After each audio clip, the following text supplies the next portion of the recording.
Hey everybody, welcome to the film history class. This is one of a series of videos for you this week. We have a little bit extra since we have just some general course information and syllabus review in this video. You actually have a formal lesson, which will be a separate video from this video. But I do want to just kind of go over the syllabus with you. You can find that on Blackboard yourself, and if you want to just read through that, that's fine. But I'm going to kind of go through everything individually.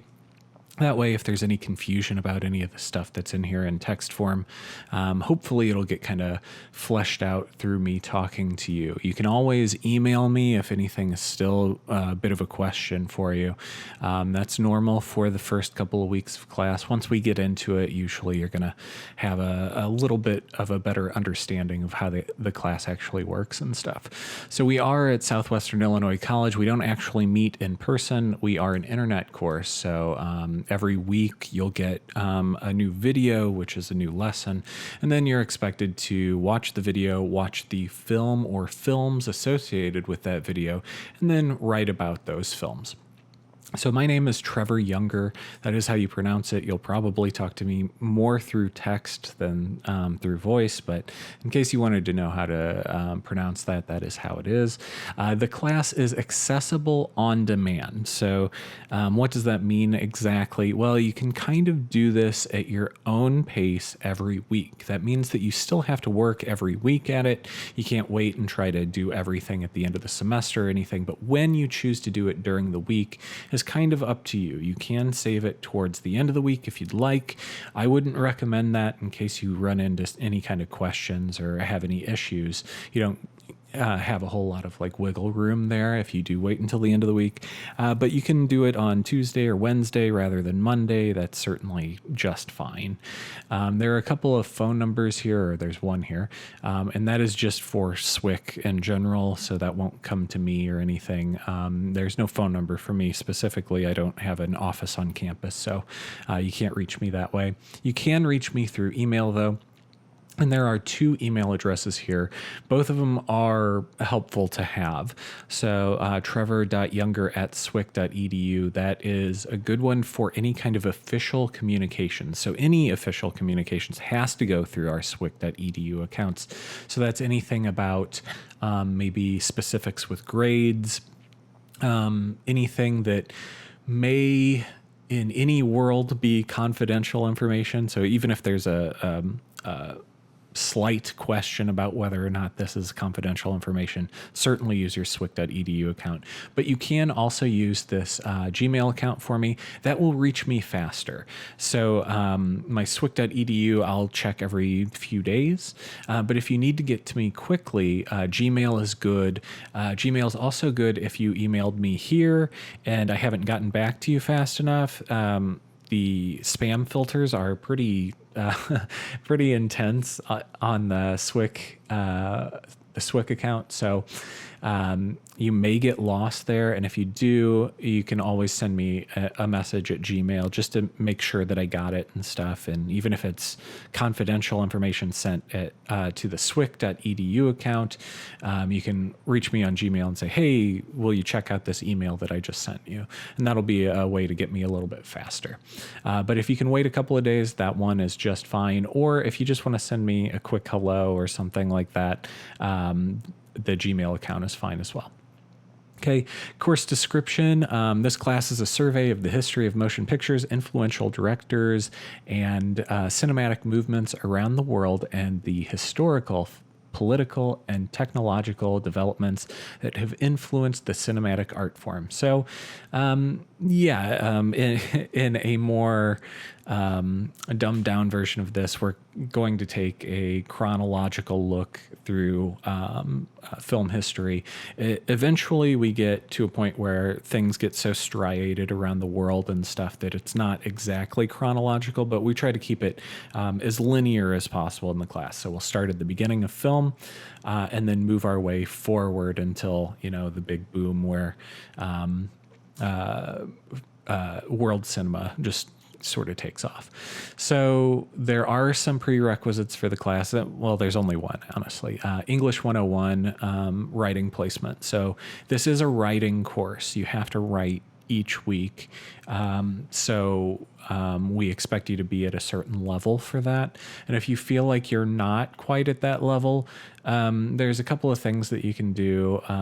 If you've placed at English 101, you have to for the class. But if you feel like your writing isn't super strong, there's the Success Center at SWIC that you can always visit, and they can help you out with your writing and stuff.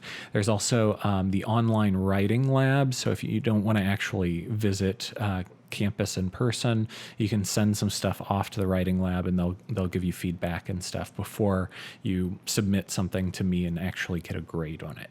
I really highly recommend that you utilize those things, one of those two things, and in fact, you'll sort of have to for one of the assignments in the class for your final paper. You don't have to do that for your weekly writing assignments. We're much more informal for those things, but for your final paper, it's really important that you adhere to the rules of the final paper, and the Success Center will certainly help you there. Course objectives. So by the end of this course, you should be able to do all of these things. You should be able to identify important cinematic movements, genres, and periods. You should be able to explain the distinguishing features of the above. You should be able to identify important film directors and the characteristics of their work. You should be able to explain how technological developments have affected the art form. And you should be able to analyze how social, political, and economic contexts have influenced films and how films have at times influenced society. So you will get all of that throughout the course. Some lessons cover some things a little bit more than other things.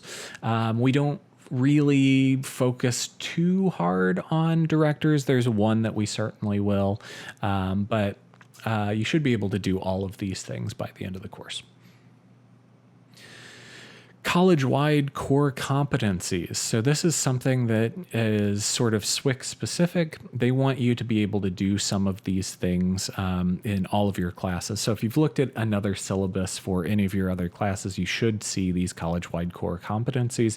You should get some computer literacy from the class, and you should get some writing skills from the class. And since we write every week, I think that that's appropriate. And computer literacy, you have to create a blog for the class, and you write in that blog, so certainly you'll be getting some computer literacy as well. Textbooks. You do not need a textbook at all for this course. Sometimes they have a textbook listed for the course. If you picked something up, try to get a refund for that. You certainly do not need one for the class. Grading procedure.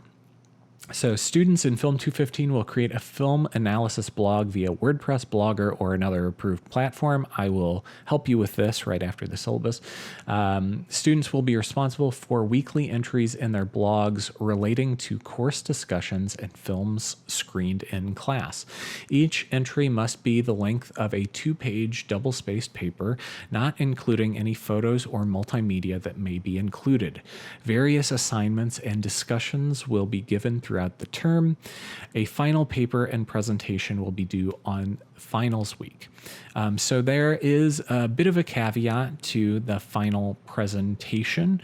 If you present live through Teams, that will be on the finals week, as well as your paper. But if you would like to do a pre-recorded presentation, that will be due 1 week prior. Why I do this is just for to allow for technical problems. So some people want to do a pre-recorded thing, but they wait until the last minute, and then when they have some kind of technical problems, they end up going beyond the deadline. So to avoid that, you can try to do a pre-recorded thing, and if it doesn't work out for you, you can always do the live presentation on the final day of class. So hopefully that makes sense for you. The film analysis blog, I will cover that. And then each one being a 2-page double-spaced paper. That does not mean that you have to submit to me something that is double-spaced, that is in the form of a formal paper. You can be very conversational in your analysis of these films. You do have to include some things that are included in the writing prompt, so you'll get that in every lesson that we have. It'll give you a little bit of write about this thing in association with the films that you watched. So you do have to include that stuff. But if you'd like to include photos or multimedia, that's certainly fine. If you'd like to discuss things from your own perspective, that's fine as well. That's not okay with the final paper, but it's certainly okay for your weekly writing assignments. All right, so how does this break down in terms of your final grade? Your online writing assignments is worth 50% of your overall final grade. So that's a huge amount, but we are writing every week, so it's appropriately a huge amount. There is some quick notes in here about how long things should be. You do need to have things like grammatically correct. You don't. You need to not misspell things. That's a big thing that people lose a lot of points that they don't need to lose a lot of points on. So if we're watching A Trip to the Moon and you call it The Voyage to a Moon, just slightly off from the actual title of the film, you'll get a point off for that. But you may mention that title several times throughout your writing, and then that becomes a much bigger issue, right? So it's something that I do see a lot in class. So do your best, and IMDb is a great resource for how things are actually spelled and how like performers' names and directors' names are actually spelled, and all that stuff's important. Right? Exams.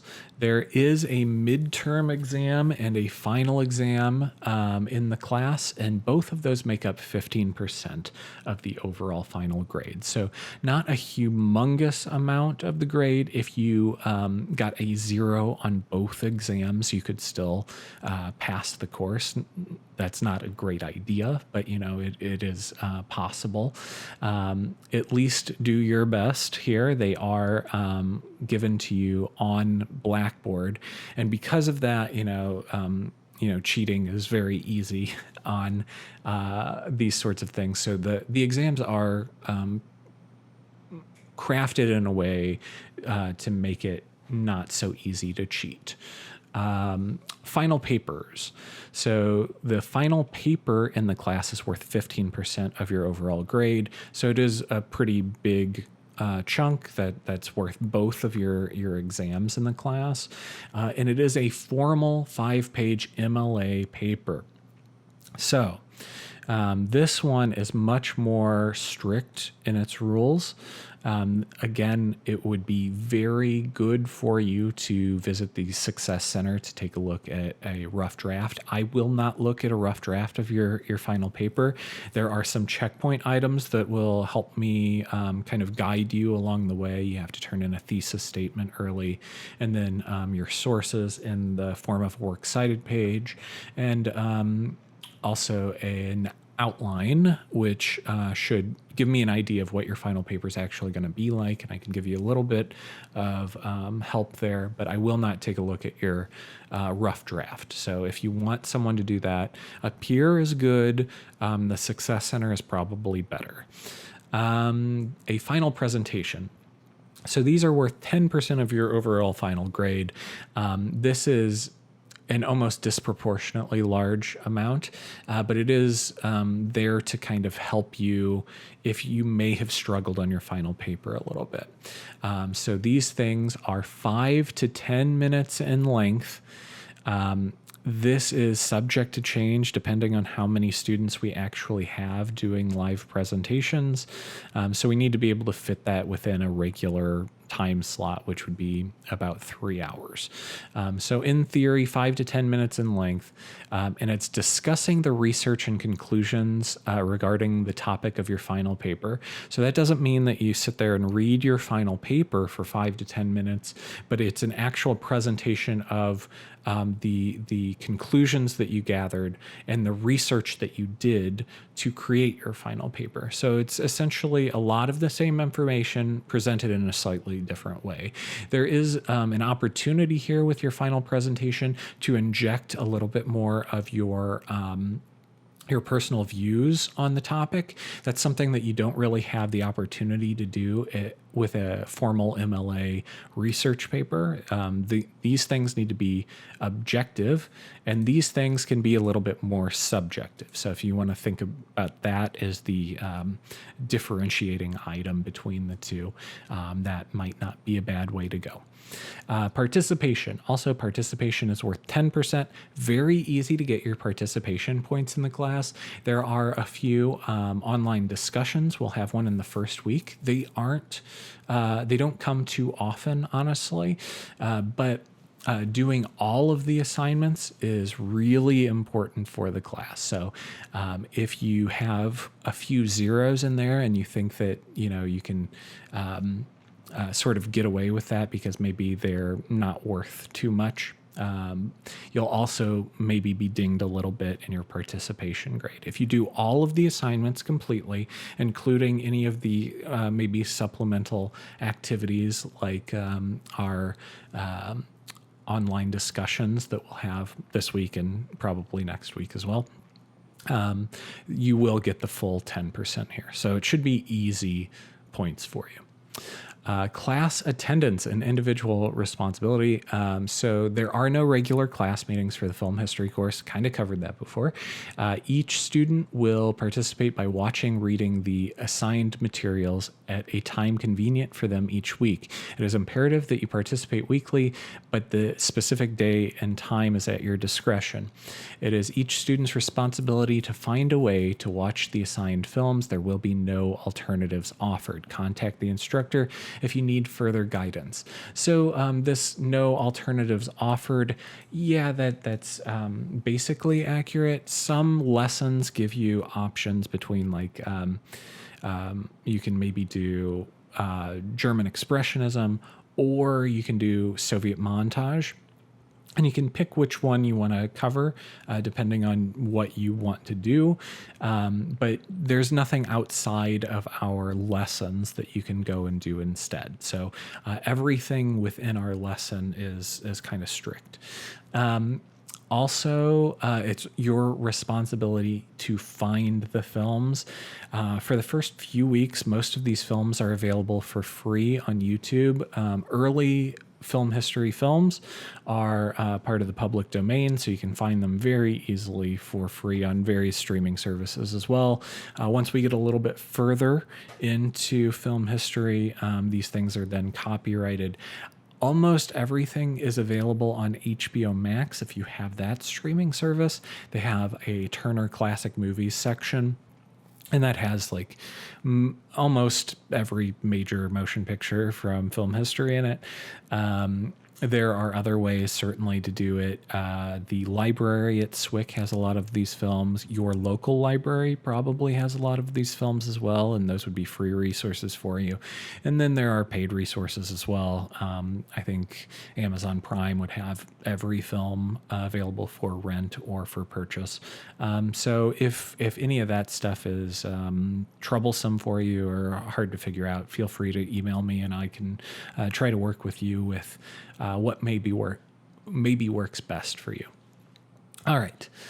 Disability and Access Center. If you need accommodations for any reason, there are a couple of phone numbers that you can call, and those people usually email me and tell me what accommodations you might need for the class. If you want to email me directly, that's fine as well. The only thing I could really anticipate being able to do for you is give you extra time for the exams.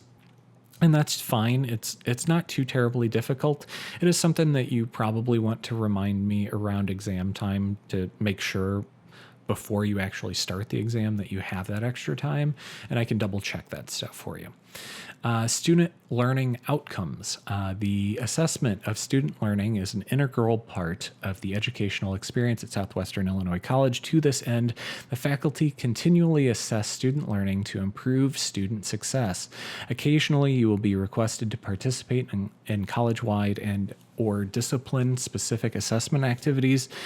Please take these assessments seriously. The data that is collected will provide valuable information to faculty and will be used to improve student learning at SWIC.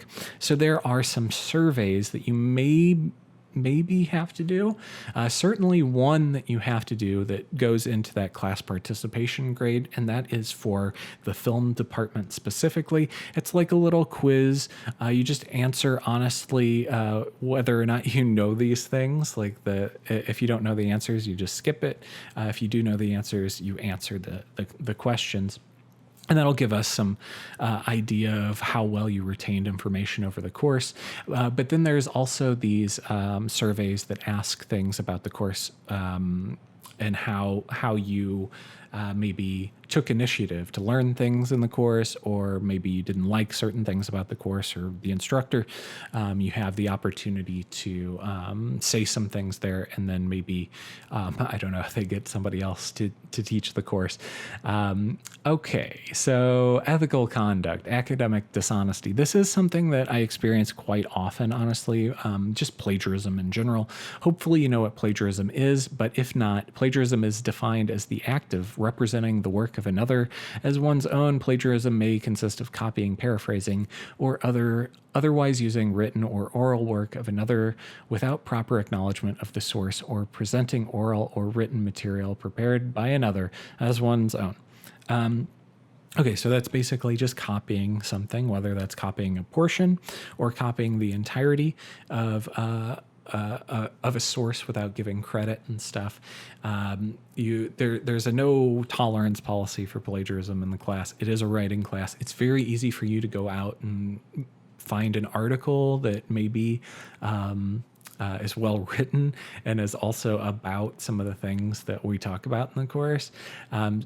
It's very easy for me to find you. I have, if you do this, I have a few resources at my disposal where it just kind of like scours the internet for similar things. There are things out there that you may think help or maybe kind of work as a loophole around plagiarism, where there's like these paraphrase generators, so you can enter some text and it kind of rewords things. That is also easily found. So please don't do that stuff. Even if you are a little bit unsure of whether or not this counts as plagiarism, please email me before you submit something like that, because you'll just outright fail the course. What it says in the handbook is that it's to the discretion of the professor, and my discretion is plagiarism is not allowed, and you outright fail the course. I have had people that write very, very well all the way through the semester and then just feel maybe a little bit overwhelmed in the last couple of weeks because their final paper's coming up and they have other courses, and life is just a little bit stressful, and then they choose to plagiarize, and then they've like just thrown away all that work. So please don't do that. Worst case scenario, take a 0 for one of your assignments and don't submit it because you just couldn't get it done in time. But if you do end up in a position like that, please just contact me to talk with me. Let me know what's going on. I can always grant an extension if necessary. Okay. So academic rigor statement. What this basically says is that this course is equally as rigorous as other courses at universities in the state of Illinois. And that is true. I've taught this course at other universities, and it is the same thing regardless. So it is very academically rigorous. Also, you're expected to do, 2 hours of outside study time for each hour of classroom lecture time. So if you count the 3 hours that you're supposed to take to get through one of our lessons. If you speed it up, I think that you can get through it a little bit quicker. That means 6 hours of outside time. So, that's certainly enough time to watch the films that are necessary for the course, and then do some research on the films as well, because you really do need to research the films beyond just what's on our lesson videos. Academic support services. If you need assistance with tutoring, library research, study space, et cetera, you can go to these two websites there, and that should help you out. Phones in the classroom. This does not apply to us since we don't actually have a classroom, but it would be wise for you to actually pay attention to the videos instead of distracting yourself with a phone. New student orientation. If you're new at SWIC, there's some information there for you. If you want to do the new student orientation, find things on campus and stuff, that's always very helpful in my opinion. Policy for inclement weather conditions. There are some, there's a website here, swic.edu. If you go there, there's a little bar across the top there that tells you whether or not school is closed for whatever weather reason might be there. Also Fox and KMOV, Channel 4, KSDK, Channel 5, all of these places will also publish this information for you.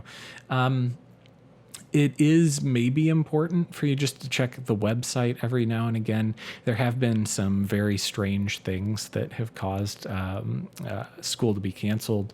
So we had a water main explosion in the middle of the summer one year, and classes were canceled. I didn't even know about it because I didn't check the website before showing up to class. So it's not a bad policy there. And honestly, though, if you want, you can sign up for SWIC alerts, and they can send this information to your cell phone as a text message and stuff. I would probably sign up for that stuff. It's always helpful, especially if you are attending class on campus. Since we're online, chances are we won't have any kind of interruptions for our courses. We have had in the past for like extreme weather issues. People lose internet connection and lose power entirely. And in those cases, I've granted extensions by a week for people. So that is a possibility.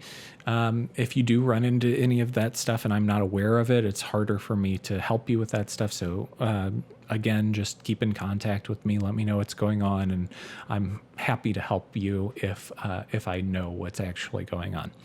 Emergency procedures, general information about emergency response evacuation procedures are available here, swic.edu/public safety. So again, that's something very helpful for you if you are attending in class. Good to know in case of a tornado or something like that. Official communication. So your student email account is the official method to communicate between you and your instructor. So again, use your .swic.edu account to my swic.edu account for any official communications. If you want to just send me a quick message, Gmail is fine. If you send me something to my Gmail from your Gmail, there is a chance I have no idea who you are, right? So if your name is movielover@gmail.com, I'm not going to know who that is. So make sure you identify yourself if that happens to be the case. If your email address isn't just your name at swic.edu, it's probably a good idea to tell me who you are. Withdrawal policy. So this is new. If you are a student that has gone to classes at SWIC before, this is going to be different for you. So pay attention. Effective fall 2022, students are responsible for withdrawing from the course. This must be completed online at estorm.swic.edu or submit a drop add section change form to the enrollment services office in person. Students who withdraw from a course prior to the end of the 90% tuition refund period are not assigned a W. Students who officially withdraw from a course after the 90% withdrawal or refund period will be assigned a W for the course. Deadlines for withdrawal are based on the beginning and ending dates of the course. After the last withdrawal date, students are required to obtain permission from the course instructor, department chair coordinator, and division dean or dean's designee. Withdrawals after the last official withdrawal date will only be granted for extenuating circumstances such as active military service, personal health related issues, physical or mental disability, or other extenuating circumstances with support documentation. Students should refer to their course schedule for specific withdrawal dates. Students are responsible for withdrawing from classes they are not attending. Okay, so in the past, how SWIC has kind of worked is if you don't show up to class, if you don't do the work, you can just kind of forget about the class, and then the instructor, it's the onus is on the instructor to withdraw you from the class. Usually, like, students would say, hey, I would like to withdraw from the class, and then the instructor can do that. That is not the case anymore. You have to withdraw yourself. You have to make the conscious decision that you are withdrawing from the course and actually do it. You can do it in person, you can do it online, but it is on you to do it. If you do not do it, you end up getting an F in the course instead of a W. So that's the new policy at SWIC. Pay attention to this. Hopefully other classes are kind of stressing this as well, but this is what I am tied to. I can't do anything for you if you go, oh, I thought I was going to get withdrawn from the class because I didn't show up. I can't do anything in that case. But if you are going to withdraw from the class, no harm, no foul. I won't take any offense to it or anything. If you need help with it, you can always reach out to me, and I can do my best, but I'm probably just going to give you this same information because you have to do it, not just me. All right, one last thing for the syllabus, and that is COVID-19 safety precautions. So it's not going to matter too much to us, all these COVID-19 safety things, because we don't actually attend in person. But it is important that you read it, and it's really important for any classes that you attend in person. So it is an addendum to my syllabus. It's something that maybe you should look at. It is changed certainly from last semester. Heed the warnings before you show up to class, especially, don't show up to class sick. That's pretty much what it's getting at, right? All right, so that is the syllabus. It was a little bit long. It may be a little bit boring to you, but we did get through it, and hopefully it answered some questions that you may have had about it just looking at it as text. All right, I want to show you a couple of things. One is that you can create a blog site on a couple of blog websites. One is WordPress.com, not WordPress.org, WordPress.com. This is a free website for you to create a blog. There are several caveats to WordPress.com. They really want you to pay for a paid site, which is possible, but there is a free site option. Over and over again, you have to look at the small text at the bottom of each page as you're moving along that you want the free version. You don't want yourname.com, you want yourname.wordpress.com, the free option that they have available to you. When publishing a WordPress website, this often becomes an issue. You actually have to publish it. There's a button to publish it. Otherwise, everything kind of stays as a draft form where you can see it, but I can't see it. So the best thing that you can do to know whether or not I can see it is you get your URL, which is the assignment that is due for this week, and you log out of WordPress and you enter that URL right up here and make sure that you can see your website and everything looks fine there. Okay, so WordPress is great. It is kind of troublesome to get through and also get through where it remains free. There's another website that I think is great, and that's blogger.com. And blogger.com has the added benefit of you are basically already signed up for it if you have a Gmail account. So Blogger is owned by Google. So you can create blogs very, very easily here. It's not quite as flashy as WordPress.com, but it's a little bit easier to get started there. Both are very simple to work with once you actually get signed up and in there. Another thing for both Blogger and WordPress is once you've signed up, you have to activate through your email. So you say, oh, I'm using my Gmail account, and they send you that little activation code. Your stuff will not be live and viewable until you click that little activation URL in your actual email. So hopefully Blogger or WordPress will work for you.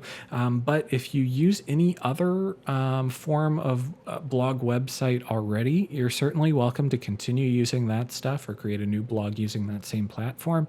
The only platform that's a bit of trouble for me is like Tumblr.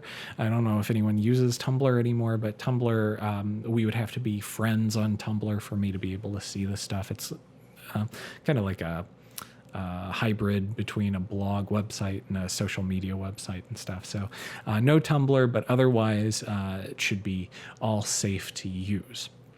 Now, I have a little video that runs you through WordPress and gets you out of all of the hidden charges or the things where they try to get you to buy things through WordPress. If you'd like to take a look at that, that's totally fine. I can walk you through the process that way. I don't have one for Blogger, but I think that you'll be able to do it if you already have a Gmail account. Okay. So beyond that, we'll have another video, and that will be your actual lesson video. It'll break down the very beginnings of film history, and it'll also give you your writing prompt for the week. And then you have a few assignments that will also be broken down on the announcements page on Blackboard. So if I go over to announcements real quick, you can see one here that says that your course content will be available on Monday. So this video will be published by Monday for you. Also, your first lesson video will be published on Monday, but it'll also break down exactly what is due for the following week. So it won't maybe give you the writing prompt that is available in the actual video lesson, but it will say, hey, your blog number 1 is due next week. And also there's a discussion thing that's open this week. So make sure every week that you come to your Blackboard website, take a look at announcements, and that's where you're going to find information about this week's content. Also, under course content, there's not a ton of stuff here, but I may refer to these things for you in the actual lesson. So the Hays Code, that's not going to be anything that we do in the first couple of weeks of class, but I'll make reference to the Hays Code, and you can actually read the Hays Code here. So if there's any documents or anything that you might need for your lesson that I reference specifically in my lesson video, you'll be able to find those things right here. Finally, under Grade Center, my Blackboard looks a little bit different than yours, but you should be able to find somewhere in here, My Grades. I think that's where you're going to be able to find that stuff. I guess I'll blur out these names so no one can see who's in the actual class and stuff.